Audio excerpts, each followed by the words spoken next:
मैं डॉक्टर सुनीता गोयल राजकीय डूंगर महाविद्यालय में कार्यरत हूँ। आज हम बीए सेकेंड ईयर के भारतीय संविधान की क्या विशेषताएं हैं उसके बारे में हम अध्ययन करेंगे। प्रत्येक देश का अपना एक संविधान होता है जो उस देश की परिस्थितियों पर आधारित होता है। प्रत्येक देश अपने देश की आवश्यकताओं के अनुसार अपने संविधान का निर्माण करता है। भारत ने भी अपने संविधान का निर्माण अपनी संविधान सभा के द्वारा किया है।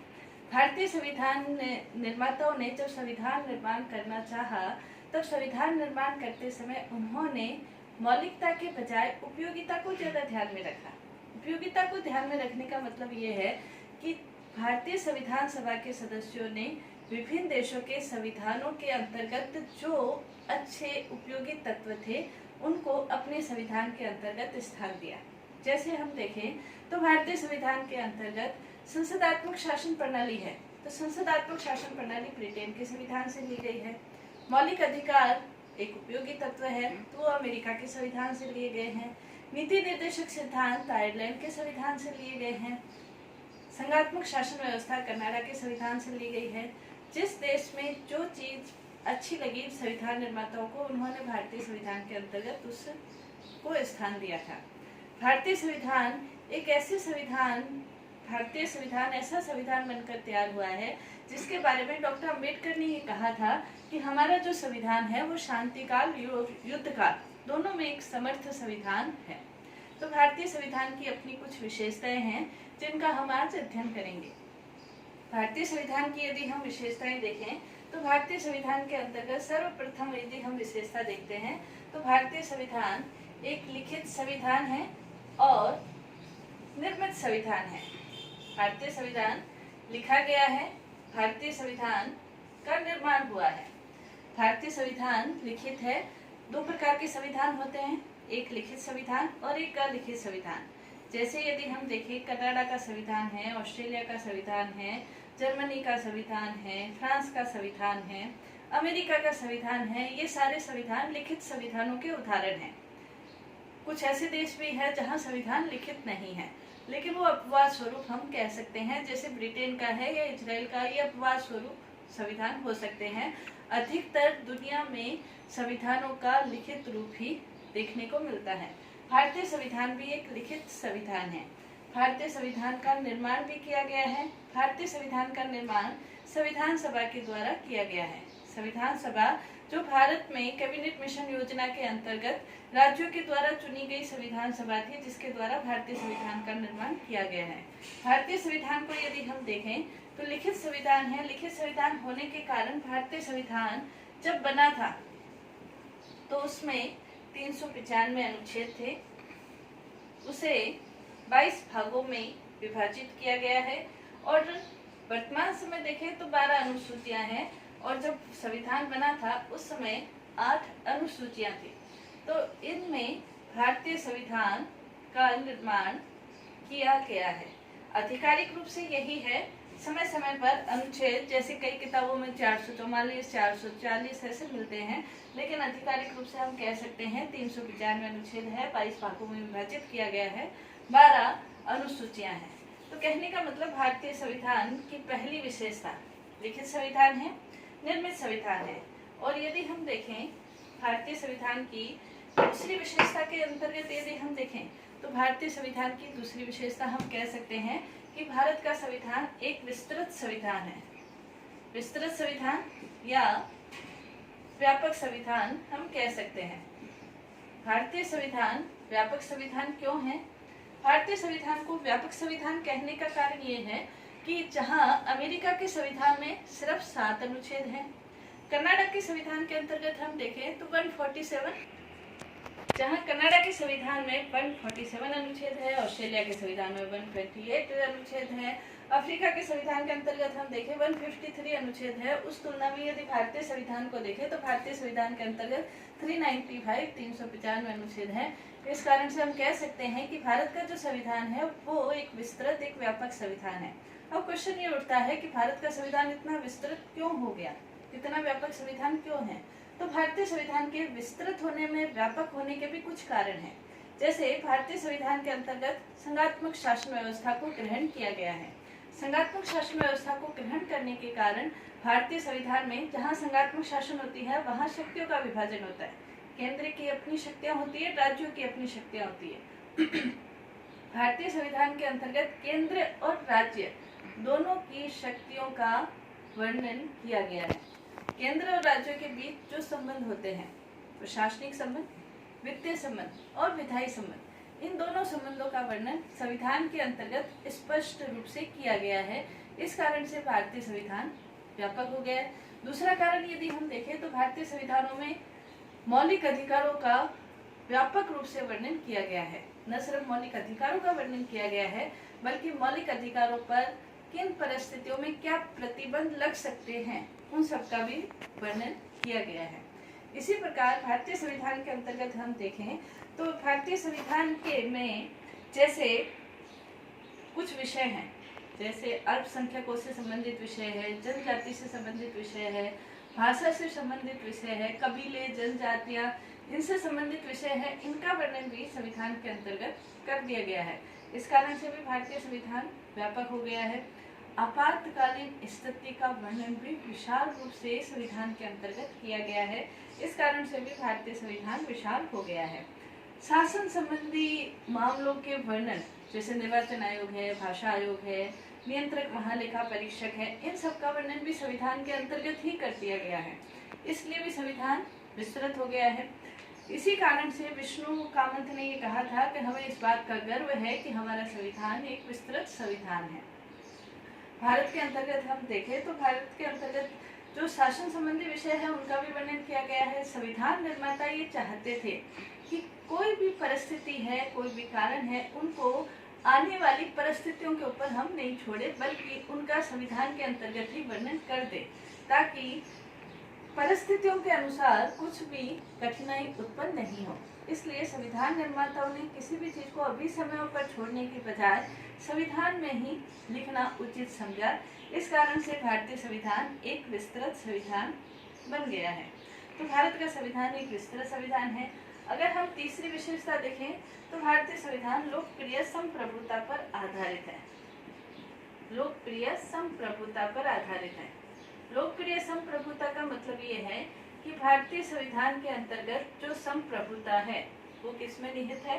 भारतीय संविधान के अंतर्गत जो संप्रभुता है वो लोक यानी कि जनता में संप्रभुता निहित है। जनता में संप्रभुता निहित है, इसका मतलब क्या है कि जो शासन की अंतिम शक्ति है वो जनता के हाथ में निहित है।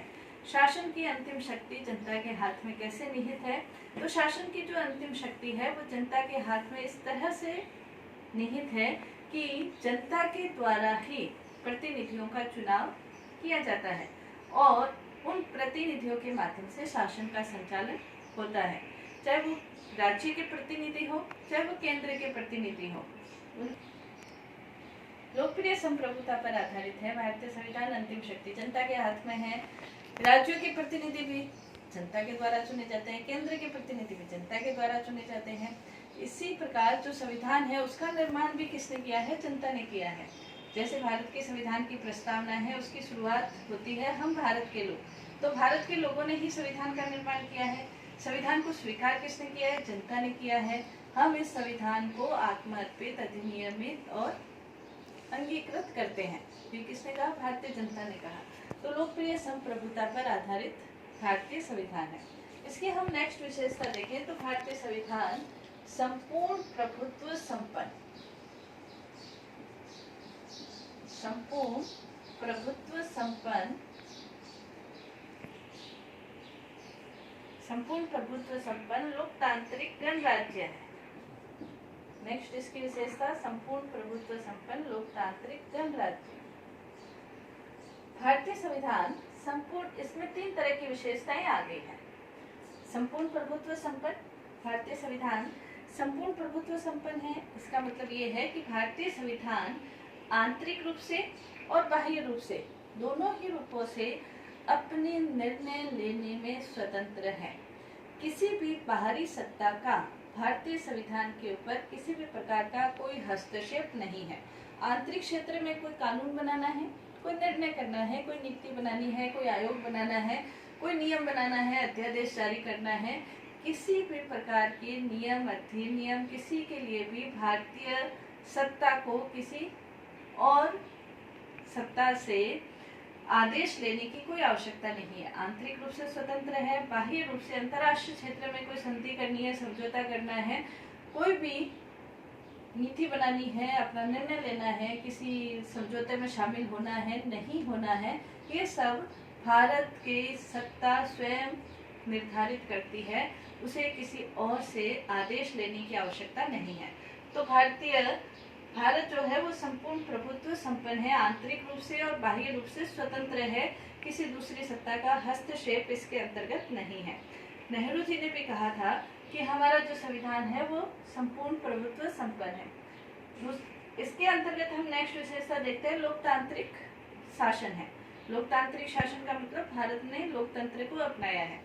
लोकतंत्र जनता का, जनता के लिए, जनता द्वारा शासन है। भारत ने लोकतंत्र को भी एक विस्तृत रूप में ग्रहण किया है। लोकतंत्र सिर्फ राजनीतिक रूप से लोकतंत्र को ग्रहण किया है ऐसा नहीं है, बल्कि भारतीय संविधान में आर्थिक लोकतंत्र, सामाजिक लोकतंत्र और राजनीतिक लोकतंत्र, इन तीनों रूपों में लोकतंत्र को ग्रहण किया गया है। नेक्स्ट इसकी विशेषता, भारत न सिर्फ लोकतंत्र है बल्कि गणराज्य भी है।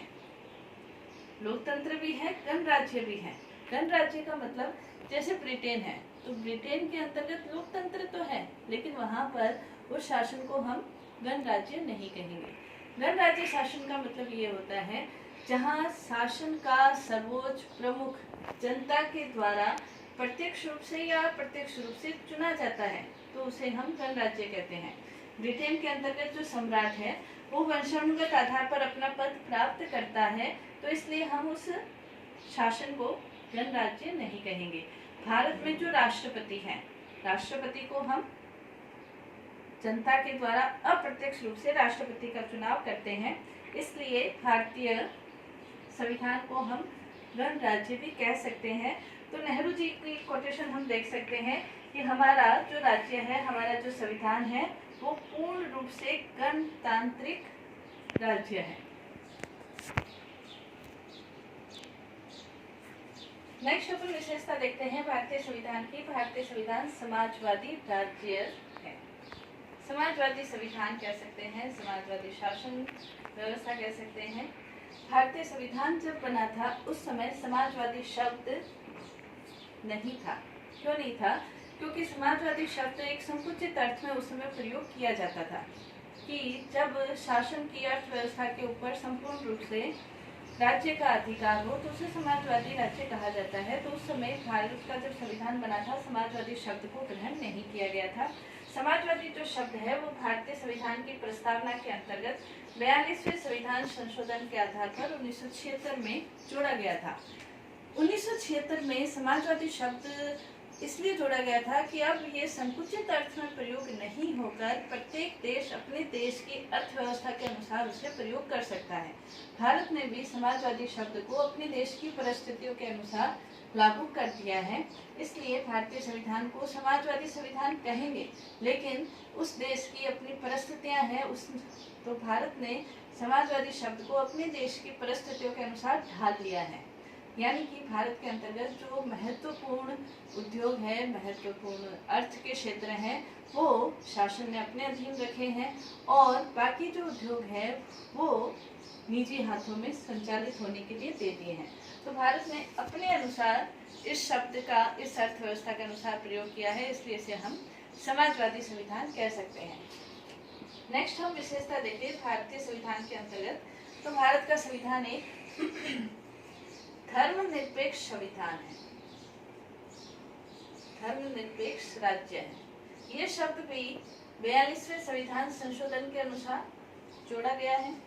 भारतीय संविधान धर्मनिरपेक्ष संविधान है। धर्मनिरपेक्ष संविधान का मतलब जैसे हम वेंकटरमन के शब्दों में कह सकते हैं, जो धर्मनिरपेक्ष संविधान होता है वो न धार्मिक होता है, न अधार्मिक होता है, न धर्म विरोधी होता है, बल्कि धार्मिक मामलों में तटस्थ होता है।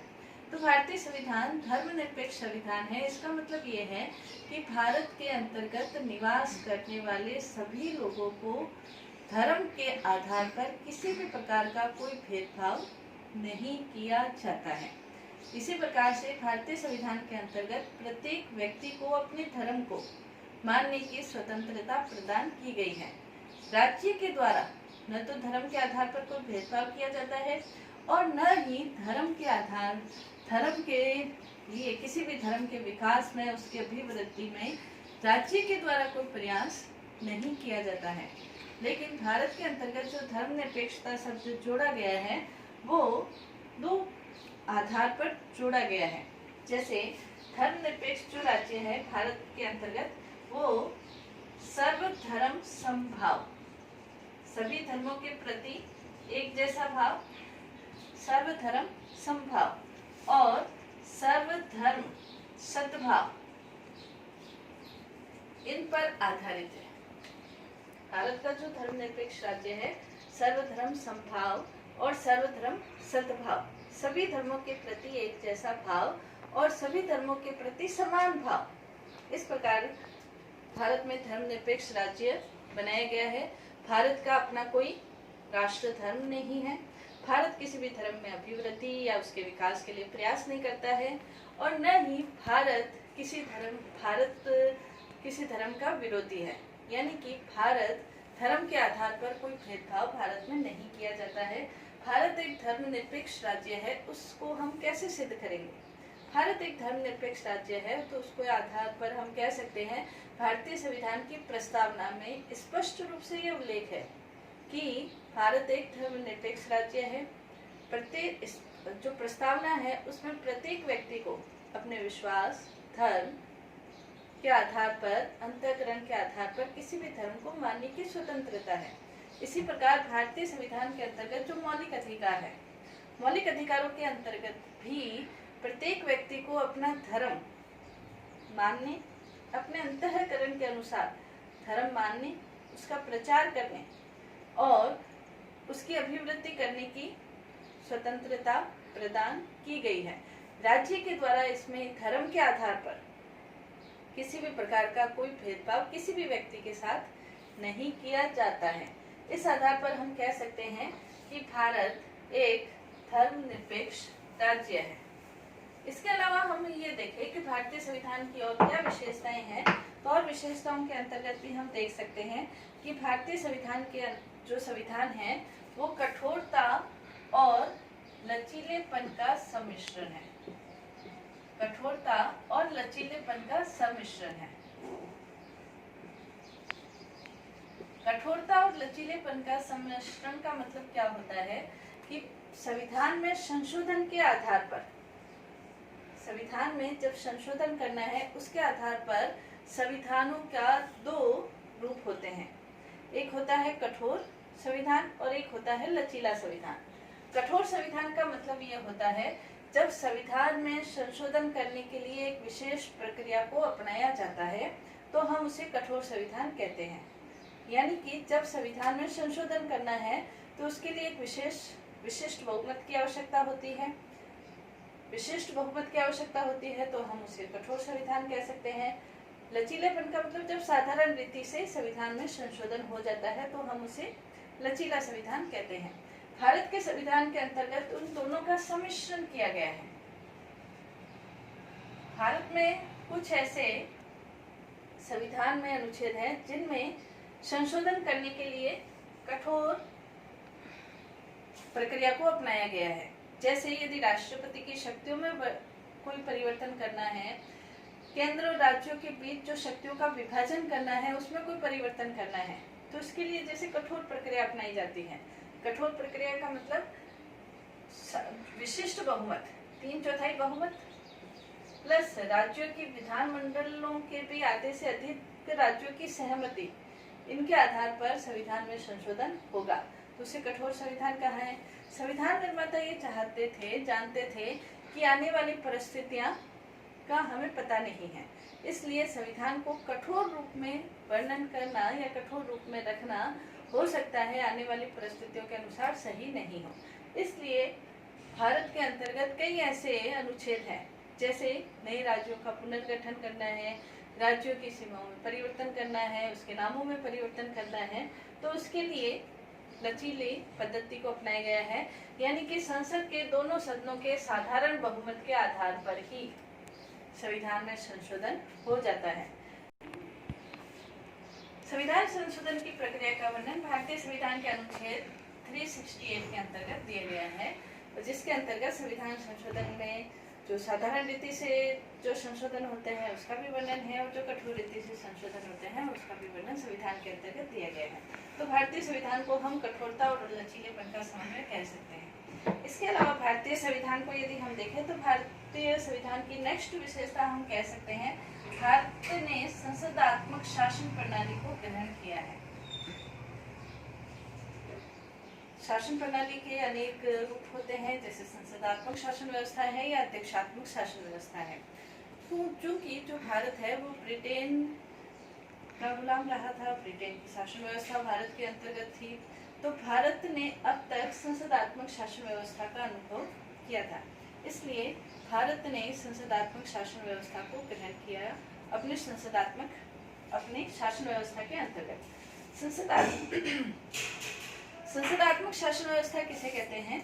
तो संसदात्मक शासन व्यवस्था के अंतर्गत हम कह सकते हैं, कार्यपालिका और व्यवस्थापिका के बीच जो संबंध है उसके आधार पर किसी भी देश की शासन व्यवस्था को या तो हम संसदात्मक कह सकते हैं या हम अध्यक्षात्मक कह सकते हैं। जब कार्यपालिका और व्यवस्थापिका के बीच घनिष्ठ संबंध होता है तो उस देश की शासन व्यवस्था को हम संसदात्मक शासन व्यवस्था कहते हैं। भारत के अंतर्गत भी हम देखते हैं कि संसदात्मक शासन व्यवस्था को अपनाया गया है। इसके अंतर्गत कार्यपालिका और व्यवस्थापिका के बीच घनिष्ठ संबंध है। इसके अलावा हम देखते हैं संसदात्मक शासन व्यवस्था का एक महत्वपूर्ण लक्षण ये होता है कि यहाँ पर कार्यपालिका का दोहरा रूप होता है। कार्यपालिका के अंतर्गत हम देखें तो कार्यपालिका नाम मात्र की कार्यपालिका होती है और एक वास्तविक कार्यपालिका होती है। संसदात्मक शासन व्यवस्था के यदि हम लक्षण देखें तो एक नाम मात्र की कार्यपालिका होती है और एक वास्तविक कार्यपालिका होती है।